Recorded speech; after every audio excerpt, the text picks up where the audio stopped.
Victor Calderon. On today's episode, we are going to be joined first by my old friend Michael Gallagher. Yes, he's been in radio for about 100 years or so. No, I'm just kidding. He's not that old, but we did used to work together at 100.9 and 95.1, who are no longer with us. Next, we're going to have Joe and Justin from Street Villainz Car Club. They got a show and shine coming up this Sunday. They're going to talk about what they're going to show and what they're going to shine. So stay with us for What's Up Yuma Radio, beginning right now on KOFA 94.7 FM. And streaming online at borderradioaz.org and on the KOFA app. You can also view our show on the Border Radio Facebook page and the KAWC YouTube page. And don't forget, you can reach out to us by email at whatsupyumaradio@gmail.com. What's Up Yuma is sponsored by High Tanks Brewing Company, serving up scratch-made food, craft beers, and experiences at 2 desert locations in Welton. More at hightanks.com. Chili from Philly. Nick Papa Giorgio from Yuma. What's up, Yuma? Welcome back to another episode of What's Up Yuma Radio. I'm Jonny Porter. And I am Mandy Tuss. Yes, you are. Yes, you are indeed. And I just want to say something about our the underwriter for this show. High Tanks Brewing Company, they're only going to be open for another 2 weeks. So if you want to go out there and visit it, it's on the farm. It's because it's hot, Michael. Okay. Yeah, it's a farm and it's an outdoor No, I just venue. wanted to make sure everything else was all right. Yeah, everything else is cool. Yeah, they're not closing forever. So they still have the tap room that's open. But it's been beautiful weather, so that's why I brought it up. It's like a lot of their typical...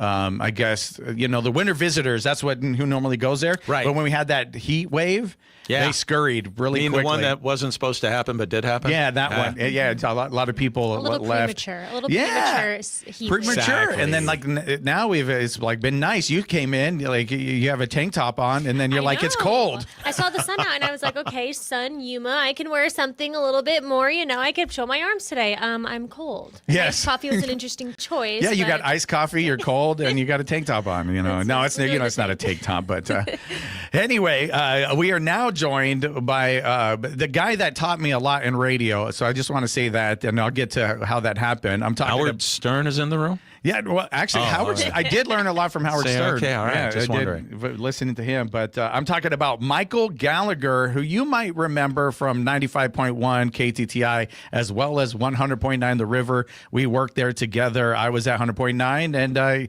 he was at The River with me. Thank you for being with us. Oh, no, thanks for inviting me. Yeah. You were shocked I said yes. Yeah, no, it was great. I appreciate it. I know you're kind of living the retired life almost. Kind of, sort of, yeah. Kind of, sort of, because you also take care of your mom. Yes. Right? Take care of mom. And I have bulldog responsibilities, yeah, too. bulldog responsibilities. Oh, yes. Yeah. How old is your bulldog? She is 7, and she is actually a rescue. Aw, Isn't that right, Miss Scarlett? Yeah, beautiful Miss Scarlett, dog. shout out. And you're still doing voiceover stuff? Or? Yeah, Voice it work? comes in sporadically. Sporadic. It's nothing. A lot of people could say they can make a living at it. I haven't ever seen that. No, but I just want to say, one of the greats, and I mentioned this to somebody off air earlier, that both of the vice presidents that I worked with when you were there, right? Both of them talked about how great you were. So it's it's really cool. Thank you. I don't think I deserve that much accolades. I'm just a guy that's been at it 40 years or close. Yeah. So let's talk about that. Where are you from originally? Where I first got into radio, or where am I from originally? Yeah, from originally. That would be Portland, Oregon. I was born there. Okay. 2 weeks old, I moved to Hawaii. 2 weeks old. Yeah. You said, I've fed up with Portland. I'm out of here, Mom. Actually, Dad, my father was a sawyer. So a sawyer. That's the guy that actually saws the logs in a saw. Oh, okay. So he left actually. Did you know that, Mandy? That word? I did not know that. The only Sawyer I know is Tom. There you go. I've read that book many times. Yeah. It's a good one. So okay, he's that. It's 2 weeks old, you said? 2 weeks old. 2 weeks old. You went to Hawaii. What was it like growing up in Hawaii? Well, I was there for 1 year, and then we moved to Alaska. So Okay. That's a change. Another sawmill place. Another sawmill. So how was it like there? That was awesome. Okay. They got mud puddles, everything when you're 5, 6 years. You're a we spent kiddo? there. Oh, yeah. Yeah. That was great. You could run through the forest. Me and a buddy chopped down a big tree once, and we're getting all excited, and all it did was fall and impale itself right into the ground again. So the tree was huge. Oh, so wow. we were bummed. We wanted to see it fall over. That's disappointing. That was anticlimactic. I'm like, oh. Yeah, but so how long in Alaska? Probably 5 or 6 years. 5 or 6 years. Right around that. And then we moved back to Hawaii. Okay, because I know Hawaii was there. Like I was like, no, you've talked about Hawaii. No way We you stayed remember there that a when you couple were. years then. Okay. And so Hawaii, a couple of years total, or have you been back and forth? Back and forth. I went Okay. to college over there for a little while. Okay. I didn't really do much in college except surf, so that wasn't so good for education. So wait, but- well, you're in Hawaii, Right. like, going to college. That's why we go and to college. Some Yeah. certain Just so places you know. I've lived in my life, you have like the ski report, they had the surf report, and we're like, here, take my tape recorder. Wong was my roommate. I'd always hand him a tape recorder. Not that I ever listened to my classes, so that was kind of bad. Oh, so he got to record him, and then you Yeah. felt like you were doing something. Exactly. Exactly. You're like, money isn't going to waste. Makapu breaking 4 to 6 feet. We're gone. Yeah. So yeah, it's a little bit of surfing, huh? Oh, I wasn't good. Oh, okay. No, It's by any leisurely. means. It was more of a leisure. I used to watch my buddies a lot after I'd get pounded about 5, 6, 8, 10, 20 times. Nice.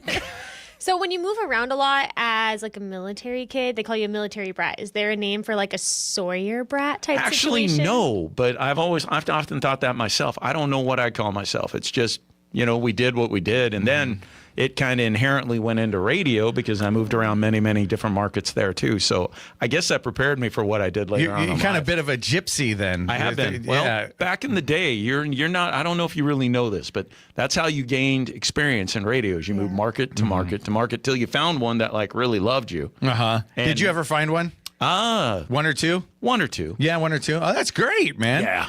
Yeah, like I love it here. Like I hope they love me, but I'll have to ask. But but yeah, that's really because Somebody You write always Johnny have a to ask card. Johnny. yeah, but I say that because it's tough in radio. Oh, by far. Am I saying the truth? Yes. Yes, you get fired a lot. I luckily quit more than I got fired. I'd always have another job, and I'm like, bye. Yeah, If things got really horrible. I called it the honeymoon phase. I'd move somewhere for 3 months before I'd bring my wife along. And if they started getting their regular ways that they would be not trying to be sweetheart deal to me, then I'm like, ooh, look, got another job. You didn't have to move out here. Yeah, you start to like to read the tea leaves, as they say. You're starting to yeah. see like something's up here. Yeah. Yeah. So what's your top red flag when you get to a radio station? You're Ooh, there this for is 3 good. months before you bring your wife over. What's the number one red flag where you're like, not doing it? When the general manager or like your program director really turns from being really nice to you because he's so happy to have you there, and then he starts doing the old yeller thing is what I call it, because not the dog but the screaming. Oh yeah, when they It's like, turn. you brought me here because I do that, and now you're trying to it was like the dude off of Howard Stern, Pig Vomit. No, pig vomit. Yes, Yeah. I brought you in for this, but now I want to totally retrain you, and I'm like, no, you brought me in for that. Yeah, absolutely. So let's talk about that. So how'd you get into radio? Where was your first? They call it a market, right? The first Well, market. to go into broadcasting school, which is what I did, my mother and father were very kind to me after I came back from my unglorious time in Hawaii and my time where I should have learned a lot at college. But And what were you studying that in Hawaii? I was studying international business with a cool. focus on Japanese. Oh, all right. They come in handy. No, not at all. I Okay, didn't go on. class. Go on. I just wanted to get past No. that. So That was okay. my fault, not the school's. Yeah, so you're not going to Japan, and No. so you go back home and you said, "Mom, it's great. I got to surf a lot." Right. And all they did was look at me and they go, you got 2 choices. We'll put you through school. I know you've financed that, but we'll put you through school. I'm like, okay. They said you can be a masseuse or you can be a DJ. And I'm like, do I want to massage somebody with a big goiter or do I want to go and talk on the radio? I'm like, talk on the radio. Talking on the radio. Good. Yep. Yeah, and I know, and we won't go too deep into it on this show. There's a children's show, but you're also a DJ at certain clubs and They stuff. refer to them as a gentleman's club, and you Yes. don't have to be a gentleman to Okay, go there in. you go. Yeah, Understood. you've spent some time there as a DJ. But so broadcasting, you went to school for it originally? Yes. Did you enjoy that when you got there? Did you? Yes, it was very enjoyable. It really was. I mean, I had many different teachers. One of my instructors, which I can't do news worth a darn, I fully admit that, and that was explained to me later, which makes me laugh. But it was Lars Larson, the national talk show host. He was one of my instructors. That's awesome. What was it like to work with somebody like Lars? It was awesome. I mean, we grew up with him on TV. He did like news at like 10 o'clock on like a local station. So we kind of knew what he was and how he was. But it was hilarious to hear him swear once in my life, which was too funny. Because you grow up with somebody and you're like, yeah, you don't think they of them don't like that. swear. Yeah, of course not. They're very And professional. he pulled out poised. the big one when he did it. So there you go. Yeah, he's like that Bill O'Reilly clip. Kind of, sort of, yeah. There would have been a heck of a clip, but no, I didn't get that. Oh, you didn't get it. But No. so what was broadcast school like back then? It was nice. I mean, they had us do like production. They had a segment on what would that be, like news, which was hilarious because one of the ladies I learned from was Nosy Rosie, like Reynolds, and she looked at me and went down the line. All of us, so it was like 5 or 6 of us in class. You could be a DJ or you can be news, and she just started giggling at me and said, "You can be a DJ." You can be a DJ. She was like, no. So what was it? Why can't? Well, you're.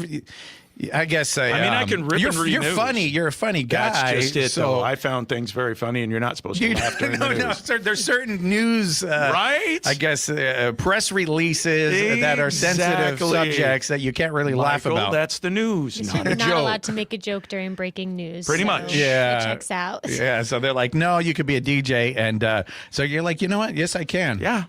Yeah. I can and I will. And here you are. Yes. Years later, huh? Exactly. Exactly. So what was that? So you finished up school? Do they like put you somewhere? Do you They intern do somewhere? Well, then Okay. I went to the because I actually starting out, I just wanted to be a club DJ. I didn't want to be on the radio. Oh, okay. Yeah. No, I wanted to be a club DJ, and then I did the gentleman's club, and then from there, we had a raid. And the gentleman's club went away, and I'm like, guess I should go on the radio. Yeah. Yeah. So then where'd you go? Like, what was I that went like? to Central Oregon, actually a place called Bend, Oregon, or Redmond, Oregon, if you prefer. And I worked a country station there for a little while. I jumped from there. I went to Longview, Washington, which is about 50 miles north of Portland, Oregon. A lot of guys learned there. It was called KLYK. I got in trouble when I called it K-Lick. That was not what you're supposed to call it. Yeah. But there again, there's more proof that you're not a news guy either, right? Yeah. So, Yeah. but I stayed there until I caught a job in Denver. Okay, so but how many years did you stay there? Or like how About a long? year and a half. Year and a half. I met my first wife there. That was a cool thing. Oh, okay. Very So was she a DJ or No, Oh no. Did she work there or no? Just there in the Just a girl I met. Just somebody over there. Okay. Became a running joke. KLYK became a place where all DJs got married and then moved on. Oh, right on. Yeah, it was kinda funny. You were one of them. So, how'd you like it when you got into it? Because you didn't want to be on the air. So when you're doing I really that, started enjoying it. I really did. I did overnights for like about a year and a half. then that's where they stick you to learn, right? Right. That's like you got to cut your teeth somewhere. Do it at Exactly. night where the listenership maybe isn't so populated. Well, they actually had mills all over town. So, I mean, we had an whoa. audience. And You they had were an audience? 24/7. Yeah. Oh yeah, because they're working around the clock, And they've got the radio going to keep them company. Did you feel that pressure then? Was it a lot of Oh, pressure? well, you didn't want to mess up. You really didn't want to mess up and you did because you're starting. Yeah, and was this live radio? Oh, yeah. Because This wasn't Memorex or tape or anything. Not like they do now where like, not this show, but Yeah. I'm saying most of radio now to me is just, I'm Yeah. on tape. I mean, if you can do a break like 6, 8, 20 times and get it right, takes all the adrenaline out of it. I like adrenaline. Yeah, and so you're doing live, and you don't want to mess up, but did you? And how do you deal with it? Oh, yeah. You know what? What you do is you throw it away. You do a break. If you mess up really bad, I learned that from a guy that's now in charge of actually the religious studies up in Pacific University. At least he was a couple of years ago. But anyway, he was a DJ at that time.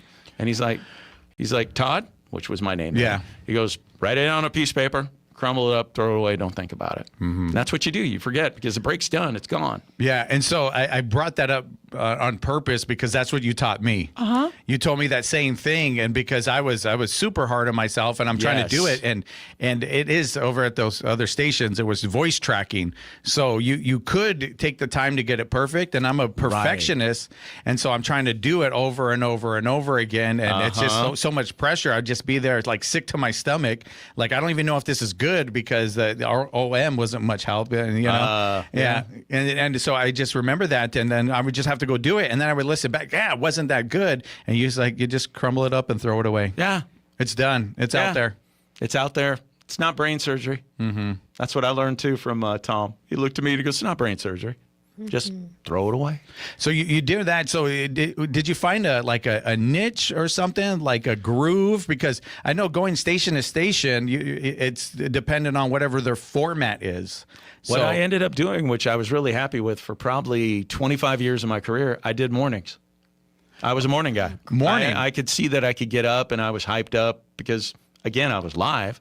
So I'd get up early, like 4:30, 4 in the morning, head over, get my show prep all done, and then go live at 6. So live at 6. So what was that like? Was it just you, or was it like there was Most a team? of the time, I didn't get the luxury of having. You didn't have a Mandy? A co-hostess. Yeah. Or a co-host. Sometimes I did.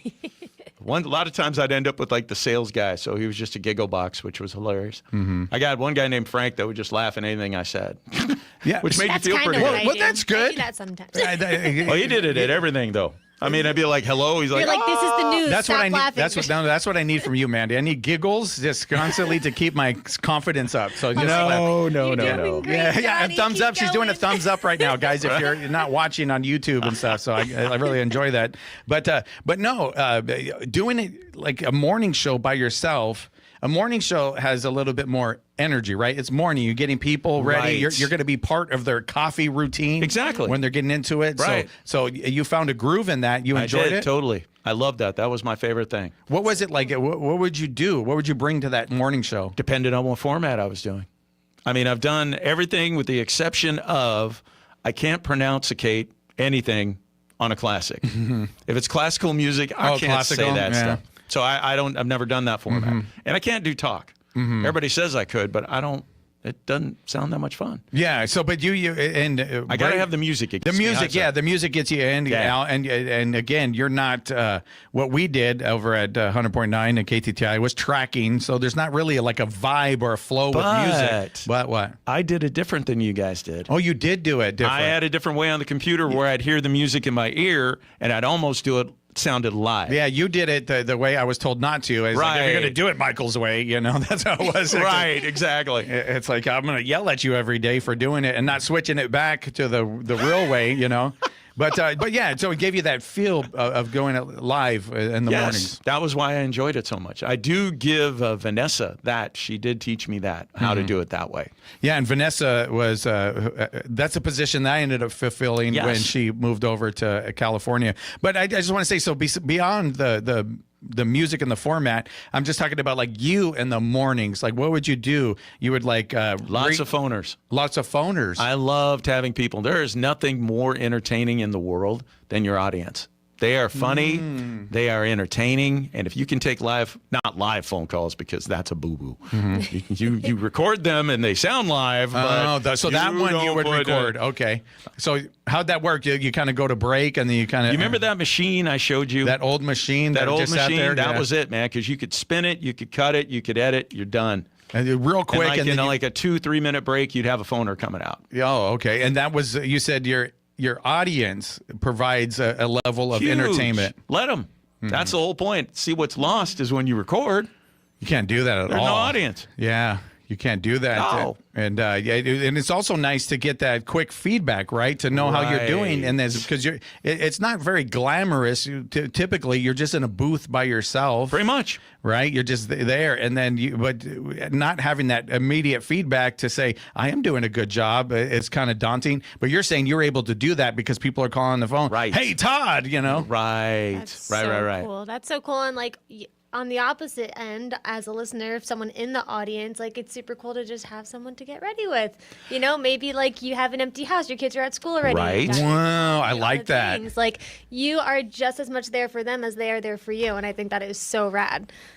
See, and that's what I was disappointed by when they let the stations go because, I mean, Jeff had been there 15, 16 years. You were there. I was there. We were there for our listeners, for who tuned in for what they liked. Yeah. And now, well, I mean, it's all satellited in. Yeah, which is horrible. But so I'm going to take a quick break. I love talking to you. We're going to talk about how you ended up here in Yuma. Okay. All right. We're going to do that after this. You're listening to What's Up Yuma Radio right here on 94.7 KOFA Border Radio.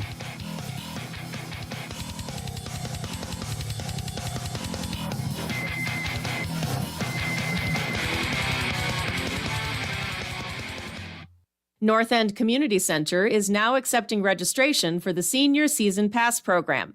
Volunteer instructors are on site to assist with art programs that include wood carving, painting in all mediums, and more. Tuesday mornings through October. Information at yumaaz.gov under Parks and Recreation. You're listening to 94.7 FM, KOFA Border Radio. The weather forecast for Yuma today is sunny and breezy with a high near 84, gusts as high as 30 miles per hour, clear tonight with a low around 54. On the latest episode of Siendo Primero, hosts Sahe Barcenas and Melanie Reis Lopez interview a mother-daughter duo who own Revival Fix, a thrift store in downtown Yuma. You can listen to the latest episode of Siendo Primero on the KWC app and at katwc.org. Stay tuned to 94.7 FM. I'm Public Radio Runner. Join me for Bonus Smiles, the show sharing the stories and playlists that fuel runners. Why? Because the rando cheering you on at a mile 77 aid station is the same kind of person who supports local public radio. Join us every Saturday at 5 a.m. on KOFA at 94.7 FM for stories that soothe and jams that power long runs. For over 55 years, Border Radio KOFA has been a voice for music and culture in the region. We play indie, soul, funk, world beats, and more, plus local stories and live sessions. Tune in live at 94.7 FM, on demand at borderradioaz.org or on the KOFA app and discover your next favorite song.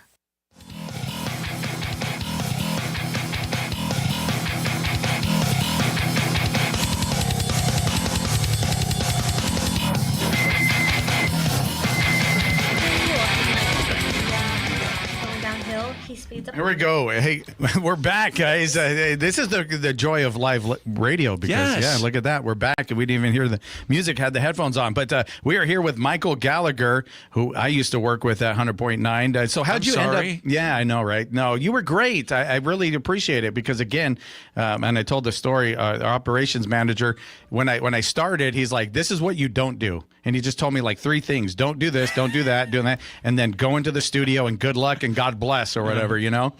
And it's like, okay, I guess I'm going to do that, you know? And Right. I've done live radio for years, but going in there, and again, voice tracking. FM is different from AM. It's different, and it's also voice tracking is very unnatural. Yes. Because you're not, again, we didn't hear the music. Try and keep your energy up. See, you were doing it a Right. whole nother way. I kept the energy in my head because much of the song would be in the song would be- background, and then I'd shoot in and I'd record. Yeah, and that's a little bit of I guess, inside baseball is that we didn't hear the music. We just knew the song. We look at it on a computer, you know the song, and you're like, hey, and now coming up is Led Zeppelin with Stairway to Heaven, you know? It's Right. like, and you're not actually listening to it. But anyway, so you taught me a lot. But how'd you end up over there at 100.9? Because I believe you came here to take care of mom and dad, right? I came here to take care of my father, who was coming down with Alzheimer's, and my mother, being the age she was, really couldn't help him. So I came down.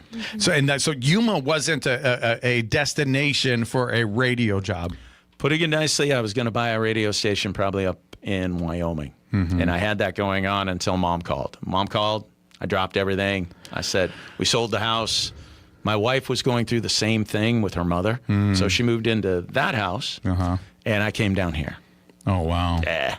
And I've been here 7 years now? 6? Something like that. 6 or 7 years. Mom calls and says, hey, we have to take care of this. And was that, I know it sounds like a very easy decision that you made in one sense, but was it difficult as well? Yeah, it was.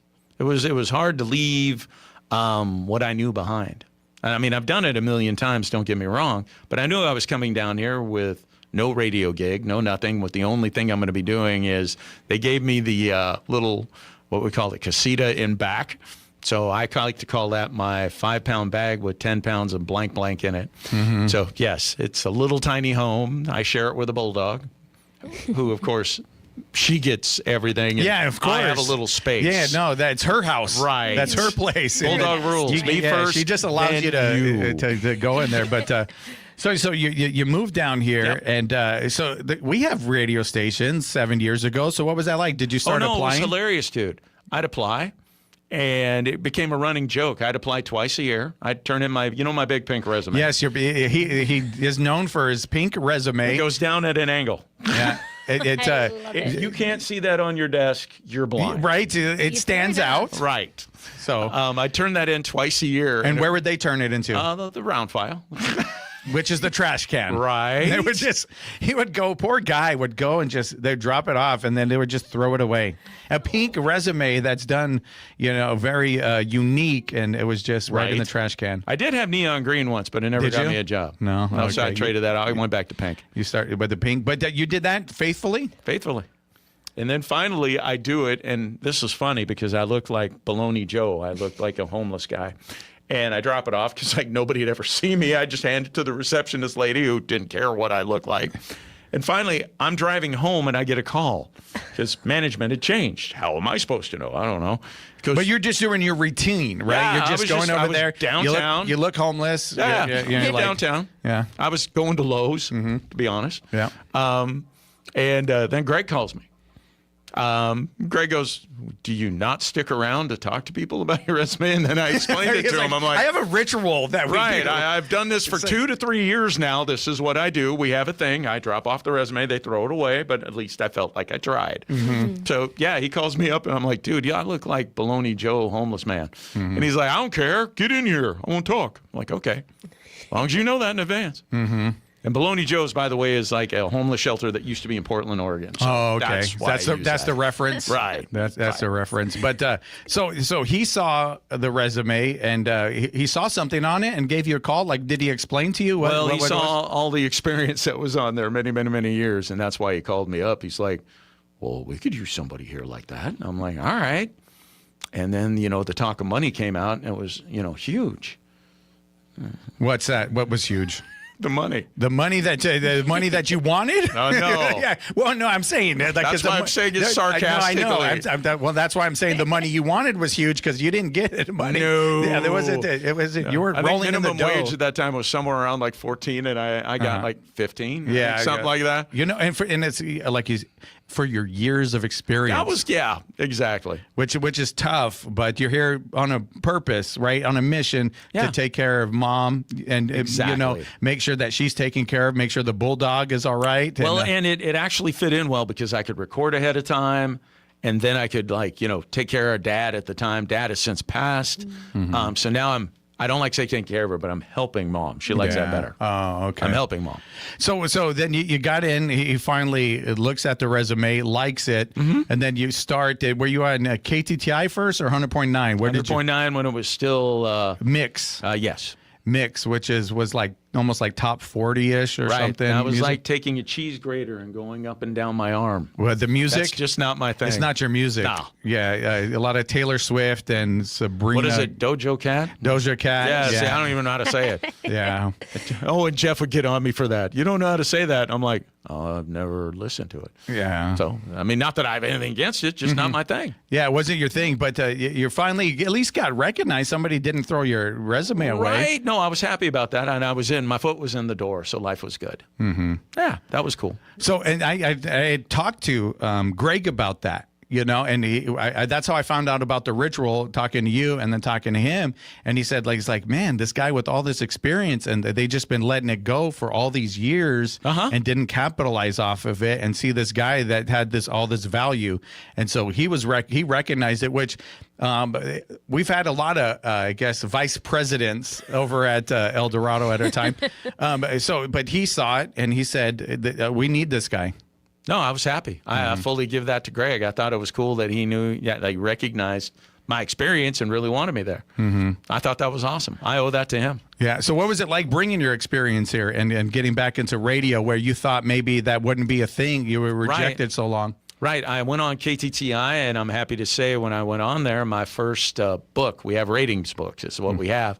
I went up 2 whole points, not tenths of a point, but 2 whole points when I was on KTTI.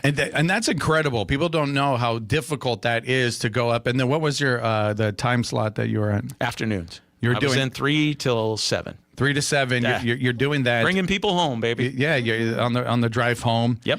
And so you saw that. That must have made you feel good as well. I felt really good about that. I felt really good about that. Yeah. And usually that's when you can go in and ask for a raise. And that was hilarious with the gentleman that's no longer with us.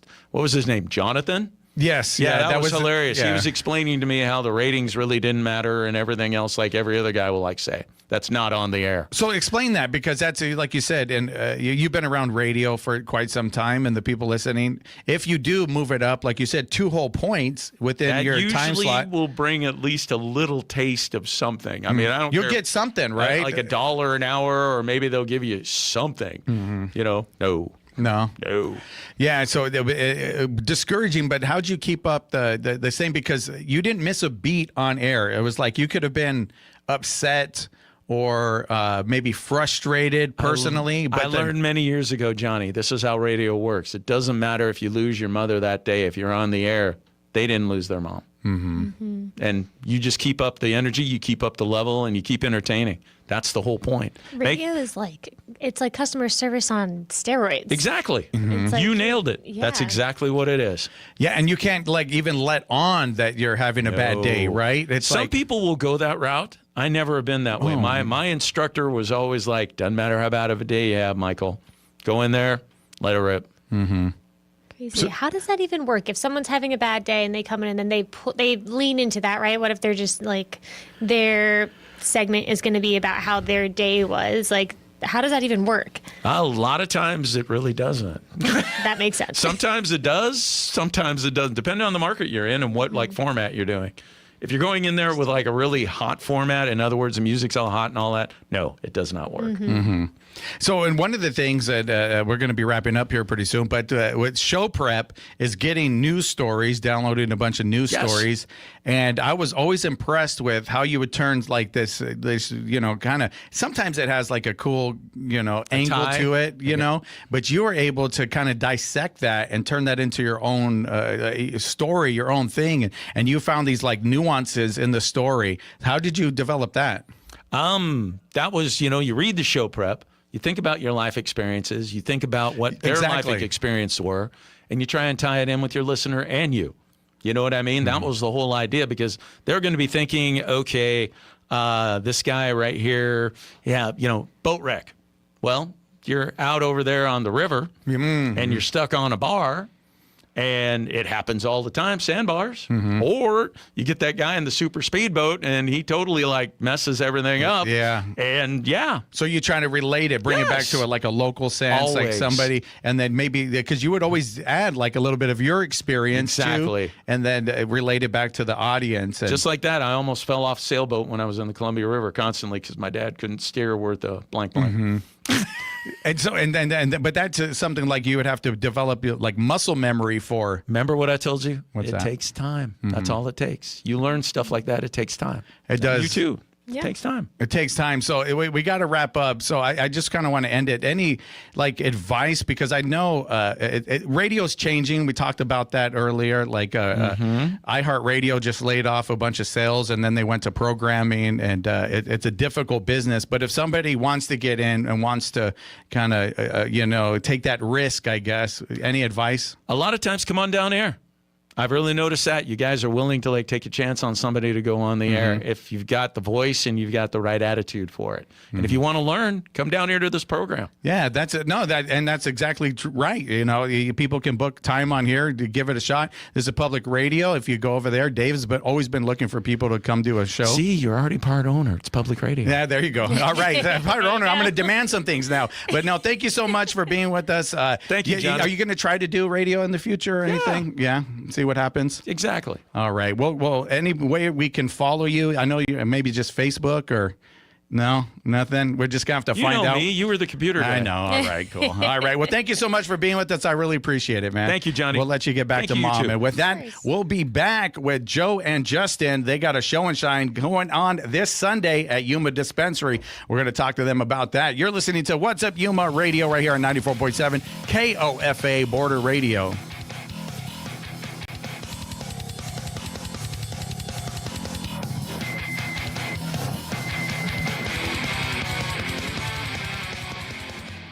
What's Up Yuma is sponsored by High Tanks Brewing Company, crafted in Welton, inspired by the desert, offering scratch-made food, handcrafted beers, live music, and experiences like farm tours and glamping.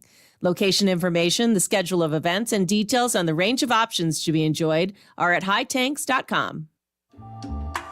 Next time on the Retro Cocktail Hour, we'll get away from it all with Frank Sinatra. You'll hear the exotic sounds of Cocktail Inn, the Koki Band, and the Waitiki 7.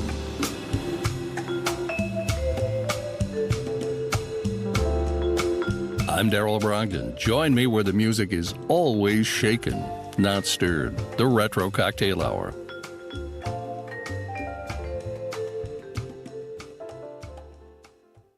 From KAWC News, I'm Cisco Stargazer. Employees at the Yuma Union High School District will be seeing raises next school year. In March, the governing board approved raises for both full-time classified employees and certified employees. Classified positions are those that do not require certifications. Raises for both groups are increasing by 2% across the board. Additionally, new teachers will see a 1% increase in their base salaries. The district's executive director of human resources, Bobby Lambert, said, quote, "We recognize the hard work and commitment each of our employees bring to the district and are grateful that the governing board continues to support increasing wages. We invest in people, which in turn helps them best invest their time and energy in our students and their futures." End quote. The raises will be going into effect July 1st, 2026, the start of the school fiscal year. Since 2018, teacher salaries at YUHSD have increased by 49%. From KAWC News, I'm Cisco Stargazer. San Luis Parks and Recreation is hosting an Earth Day celebration on Wednesday, April 22nd from 8:30 to 10 a.m. at Rotary Park on Garcia Lane. All ages welcome for a morning of fresh air, community, and giving back to our planet to make our environment greener and healthier for generations to come. Details at sanluisaz.gov/events. I'm Maria Hinojosa. Next time on Latino USA, a conversation with the co-creators and stars of the hit off-Broadway musical Mexodus, Nigel D. Robinson and Brian Quijada. We go deep into the history of the Underground Railroad south to Mexico, and we talk about what their musical can teach us about cross-racial and cross-border solidarity. That's next time on Latino USA. Sunday mornings at 10 a.m. on KOFA Border Radio 94.7 FM. I'm Mike Suba, and I'm a big supporter of KAWC. You're getting a great source of information about our community, about the people that are working and living here, and you start going, you know what, this is really a valued service. And that's the great thing, is you've got a partnership here. And I'm a big believer in partnerships because the one thing I realized early on in life, I can maybe do a lot of stuff on a very limited basis, but when I start partnering up, it's amazing what we can do when we pool our resources. And so I hope that when people are listening to the station, enjoying the news broadcasts and the entertainment shows that are being presented, that they realize that you're not only the end user and enjoying what's being broadcast to you, but it can be a partnership too, where you can participate like I've discovered I can do and help get this service, enhance it, and provide even better programming. I'm Mike Suba, and I support KAWC. Bopping to the new beats heard around the world, or relaxing to the tunes of Memory Lane. We are your non-commercial source of music, run by volunteer hosts. This is KOFA Border Radio, 94.7 FM, 1320 AM, on the KOFA app, or at borderradioaz.org.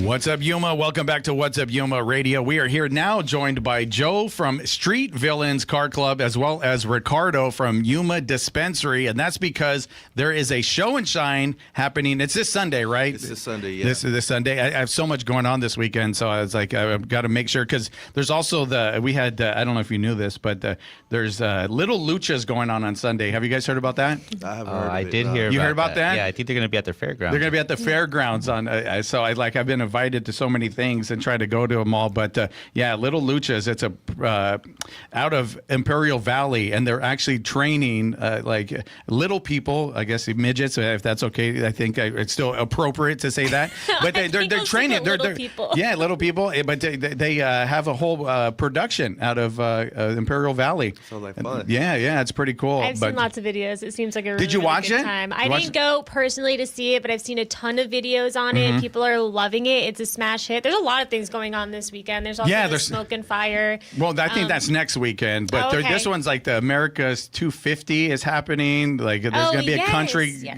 concert tomorrow. We're showing and shining. But yes, we're going to show and we're going to shine, and we're going to find out what they're shining, what's all about.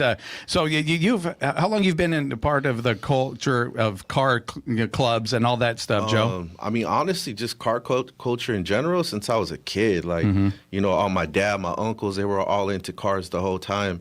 So, but the actual like car club scene, I mean, so the culture, like, separate from the being involved with it, you were raised around it. So the uncles, they got the nice fresh ride, all blinged out and everything.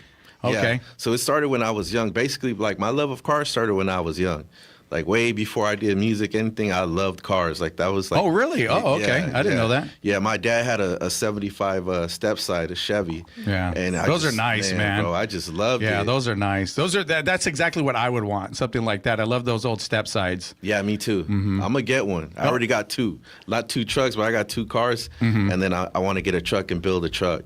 So, you know how it is when you're a kid, you got them little toys, toys. Absolutely. Yeah, I'm trying to like get them for reals now. So you're a part of it. You're seeing that as part of your family, and you're saying like one day I'm gonna be a part of this. Yeah, just not really a car club in general, but just have a car. Yeah, just have a part of that. Just like grow up and then be a part of that culture. Not like you said. Yeah, for sure. Yeah, like you see your uncles or your cousins come down the block. They got the Danes on the ride with the fresh paint, and you're a little kid.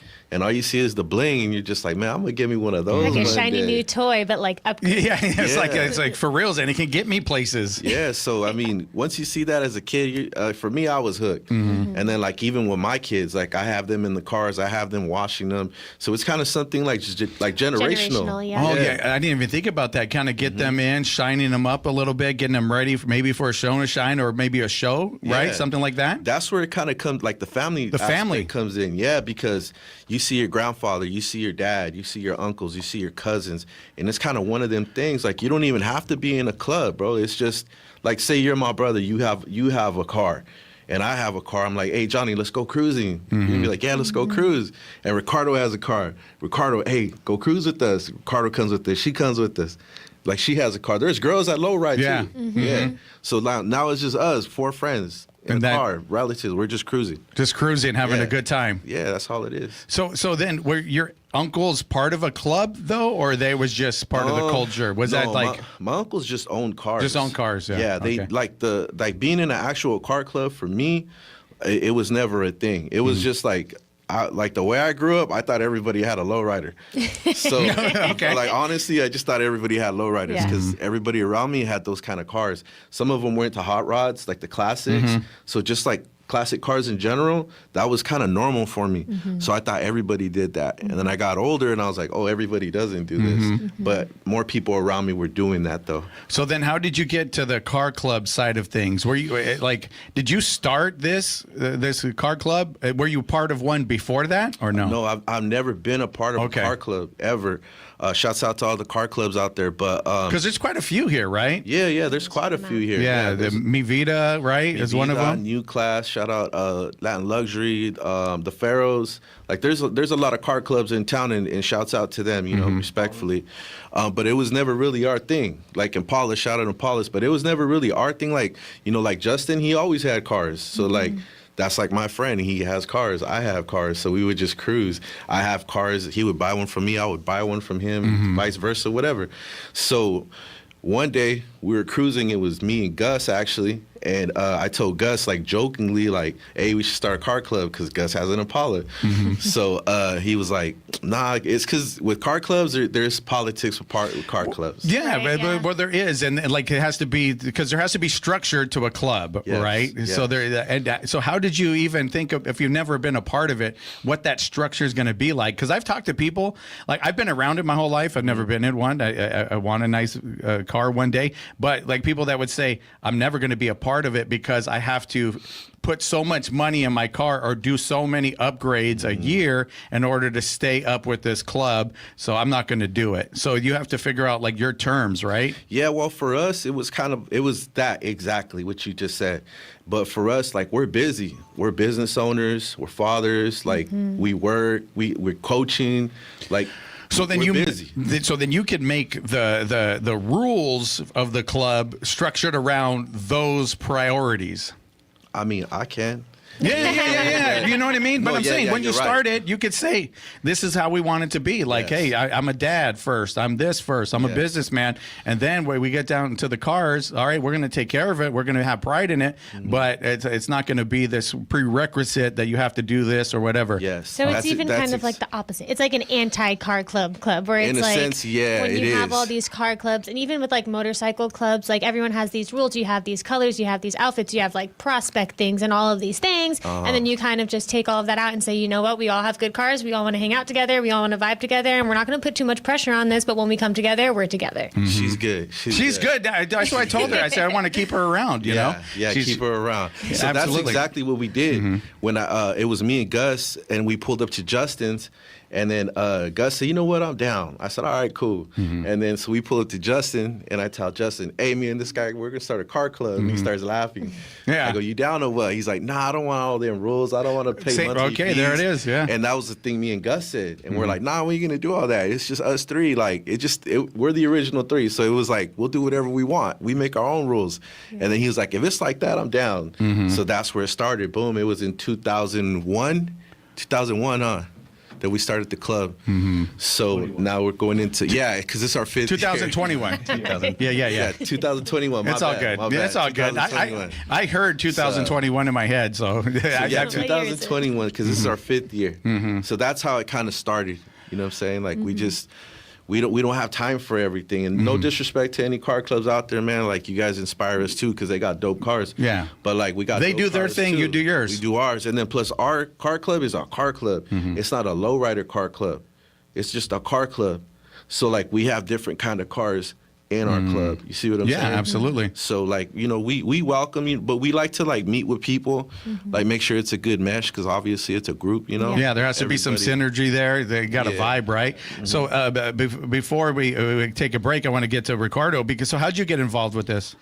So we had some mutual friends. We were trying to reach out to the community to see what we can do. We have this space that we were trying to be creative with it. So we were trying different things, and then we had some mutual friends. We spoke with him, we met. We kind of liked the whole culture that he's bringing to as well, like-minded people. So you said, you know what, let's try something out. We have an empty space. Why don't you come down, bring some of your cars. And you're talking about like space like a parking lot, or like there's land around there? So we have a whole metal building that we don't use. Oh, okay. That used to be a car shop. Oh, so we're going to repurpose that to kind of host some cars, and we'll have some inside the building, outside surrounding that car lot. So it's going to be on the same lot, just on the other side. So it'll be super cool, and it's going to be in and outdoors too as well. And we're just trying to bring local community, local members, and some cars vibes too as well, to kind of see what people could, like-minded people could come out and say hi and check some cars out, and also be able to network with other like-minded people. I feel like that's another good thing too as well, to kind of bring those people together. So then how was the community accepted it so far? What's the feedback you've gotten since started promoting it? I've got a lot of car people reaching out. So a lot of the customers are actually happy that, hey, you know what, you guys are doing something with cars. I like cars too, just like he said. And even if they just drive regular cars, looking at nice cars is a good vibe, good type of show to kind of do something on a Sunday afternoon. So I feel like a lot of people are really interested. I got a lot of good feedback of the promotion that we've been doing together in regards to the event. So it hasn't even happened yet, but it's already kind of a success.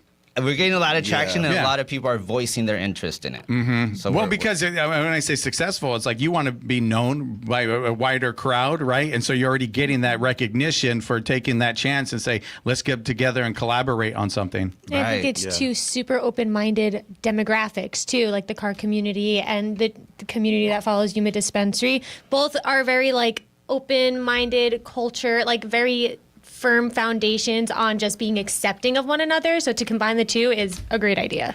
So then what can we expect there? You said family oriented and anybody could go. Is there going to be music? What's There's going to be happening? Music. We're going to have music the whole time. We're also going to have some local vendors and some food vendors as well. Mm-hmm. So we're supporting the local. You could say, tell some of the vendors we can expect. Do you have So any? we're going to have old school sweets there as well. We're going to have Chicano brand there as well. We have a DJ Jetstein that's going to be playing music the whole time as well. Bring your dancing shoes for sure. Okay, there's a little dance floor or what? It's going to be dancing. Oh, okay. All right. That sounds cool. You going to go? You going to dance, Mandy?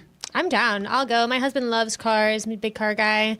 I think we might have something to do on a Sunday afternoon. There we go. There I'm we here got for it. this. So tell everybody, and we're going to get to the next segment. Justin's waiting over here. He's just itching to talk. I could tell right now. But no, he's not at all. I'm lying. But so tell everybody when and where and how to find out more information, So it's Ricardo. Be Sunday from 6 to 10 p.m. Feel free to come on out, check us out. We're going to have local vendors. We'll also have some freebies, networking opportunities as well, and some deals going on too as well. Awesome. So if we bring some like-minded people to network, or feel free to check out what the vendors have to offer and what the local community has to offer. Cool. I'm going to be there, of course, and I'm really excited about it. So thank you for doing that, partnering with the culture to make this happen. And I just want to say real quick, because people that don't know, there's a difference between a show and shine and a car show. There is. Right? Yeah. So and one, like there's awards given, there's this whole thing. A show and shine is kind of what, just break it down real quick. A show and shine is just basically you come with your car, you park it, and let everybody check it out. And a car show, you actually got to hand out awards and stuff like that. So that's what, like when we got together, we had to make that clear. Like, no, this is not a car show. This is a show and shine. We're chilling. Like, we're just showing off the cars. So that's the difference, Okay, so everybody else. Homework. Yeah, absolutely. So, and I wanted to make it clear for all the listeners and everybody out there checking it out what to expect. So, all right, we are going to take a break and we'll be back with Justin. We're going to talk about going on a tour or something, Joe? Yeah, we're going on tour. Three cities. All right, so a 3-city tour. We're going to find out what that's all about after this. You're listening to What's Up Yuma Radio right here on 94.7 KOFA Border Radio.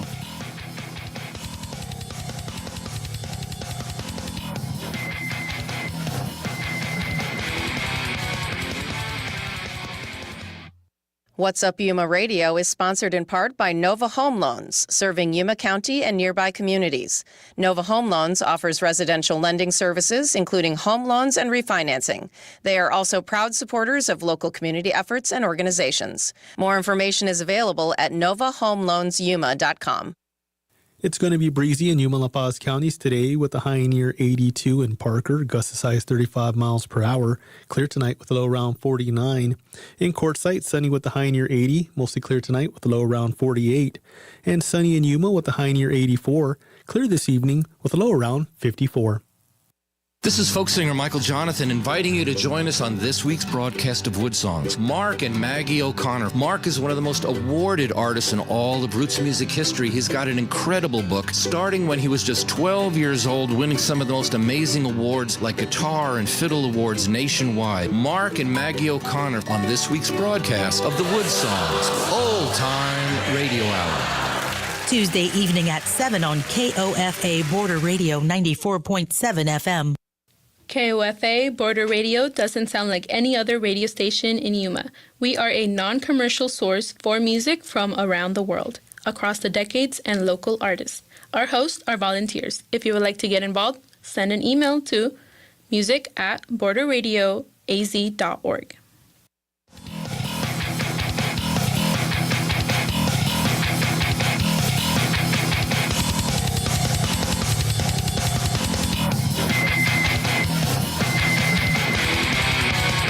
What's up, Yuma? Welcome back to What's Up Yuma Radio. We are here now joined by Justin along with Joe. And Joe, he had breaking news for me. That's not breaking news in general, but for me it was. He's talking about going on tour. So I know you as a rapper. You were young Avi, but so are you going to be rapping at this thing, or tell me what you're doing on tour? Justin's shaking his head.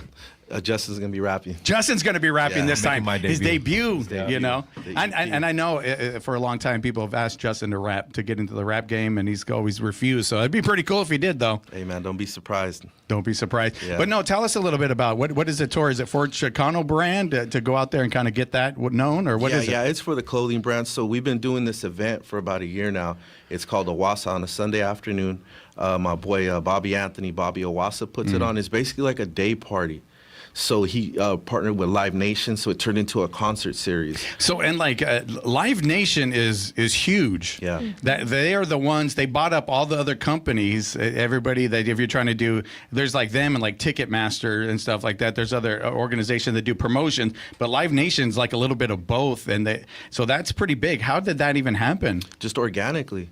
I reached out to Bobby when he was doing the Sunday afternoon, and he invited us out. He's like, hey, come check out the event. So we started going over there So you're just going to kind of just maybe bring the brand, the clothing, and kind of just hanging out? Just go pop up. Just pop up. Pop-up. And we learned from the last show, he's the man of the pop-up right here. It's like you got to be out there. Justin's about that. So the mix. I made sure we were popped up. We set up right next to the bar, so we had a line the whole night. And can you get the mic a little bit closer to you? Oh, you know, DJs. I mean, it's a party. It's a party, bro. It's a vibe, unlike anything we've experienced as far as like just, you know, there was so many different cultures and people and neighborhoods. Yeah, I didn't know what to say about that, but yeah, hoods. You know, hoods. Yeah. You know, colors, all out, and But not go ahead. all love. But all love. All love. Like, so, yeah, it didn't matter, like you said, hood, color. It's not a thing. You're just there kind of celebrating, enjoying a Sunday afternoon, which has its own vibe to it, which is supposed to have its own vibe to it, right? Yeah. And that obviously famously came from Lighter Shade of Brown. They did that song. So is that kind of where they got it from? They did. Talking to Bobby, he told me they got it from that song. So it was kind of something like that. So what happened with Bobby was when he was a kid, his dad got killed. So he turned a negative into a positive. He took me down there. Like I rode around downtown with him. He showed me where his dad passed away. And then right across the street, he goes, this is where I had the first Owasa. It was literally across the street from where his dad passed away. Oh, wow. But from that right there, just... Was his dad involved with some stuff? Is that like why he got killed? Did he explain or no? He did, but you didn't. You got to say, but I'm just saying, like you said, to turn a negative into a positive, to be able to see that and say, like people coming together, like you said, the hoods, that must feel good for him to be like, now I've turned this. I grew up in a certain culture. Now my culture is we're bringing people together. And that was it. He said that he wanted to create a safe haven where people could come together and have a backyard vibe. Like if you're just at your house hanging out with your family in the back, that's like their thing. Like we bring the backyard to you. And that honestly, when we would go, that's what it was. It was like a backyard party. Like there'd be kids there, like everything. Right now it's 21 and over. But when we were going, it was like kids running around. Like, bro, it was crazy. We were getting paid to hang out. It was cool. So you got paid to be there? Well, I mean, we're selling our merch.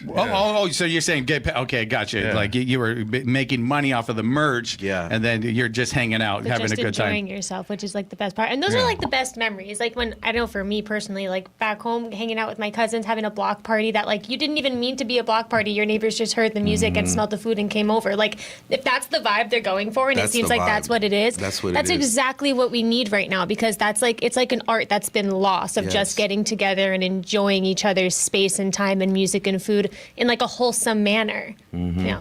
That's exactly what they're doing over there. So recently, remember I told you I had went up there. I went. Yeah, Glasshouse didn't tell me about it, and he's over there. He's shout out to Glasshouse over here, but yeah, he's just like, I'm leaving right now. It's like I want to go, but anyway. So, since that's been the inspiration, he's been trying to get Lighter Shade of Brown to show up. Like they've talked here and there. I connected them here and there, and they talked. It never happened. So what happened was Glasshouse actually told me, hey, they're going to be out there. So I called ODM. I'm like, bro, you're going to be in Phoenix? He's like, yeah, pull up on me. Let's do something. So I told him, let's go to Owasa. So I wanted to surprise Bobby. Yeah. Oh, yeah. Bobby didn't know. Yeah, that's what he told me. It was a surprise. It was a surprise. So I pulled up. I picked up Lighter Shade of Brown. Shouts out to Money Moons. And then we went to the event, and I actually surprised them there.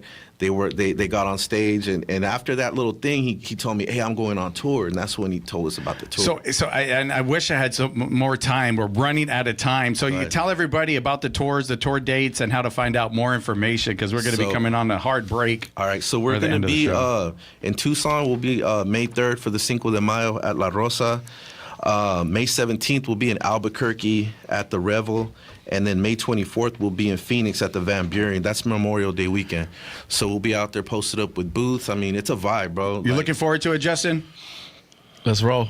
Let's do it. I got room in the car. All right, I'm down. So, and here's the thing. No life. Okay, all right, let's do it. And here's the thing. You're going to be making money. Now you're part of the tour, not just hanging out. You're part of it. So that's a very cool thing. We're actually going to have, I didn't mean to cut you off. Go ahead, we're actually going to have a collab gear thing that we're doing with them, too. Boston Chicano brand. Yeah. Oh, okay. And we're trying to bring it to Yuma, so leave some comments in the chat right there. Let us know if you want Should we make it happen? Let's do it. Hey, I've been a promoter for a long time, so we could do it. Yeah. All right. And with that, it's time for the legal read. What's Up Yuma Radio is a production of KAWC, Colorado River Public Media. We broadcast from the studios in the Matador Activity Center at Arizona Western College in Yuma. Want to thank our engineer, Talon Gonzalez, along with Anthony Ornelas, Juan Garcia, and Dave Reek. You can find out more about KOFA at borderradioaz.org and on the KOFA app. Stay tuned for KOFA's Midday Music.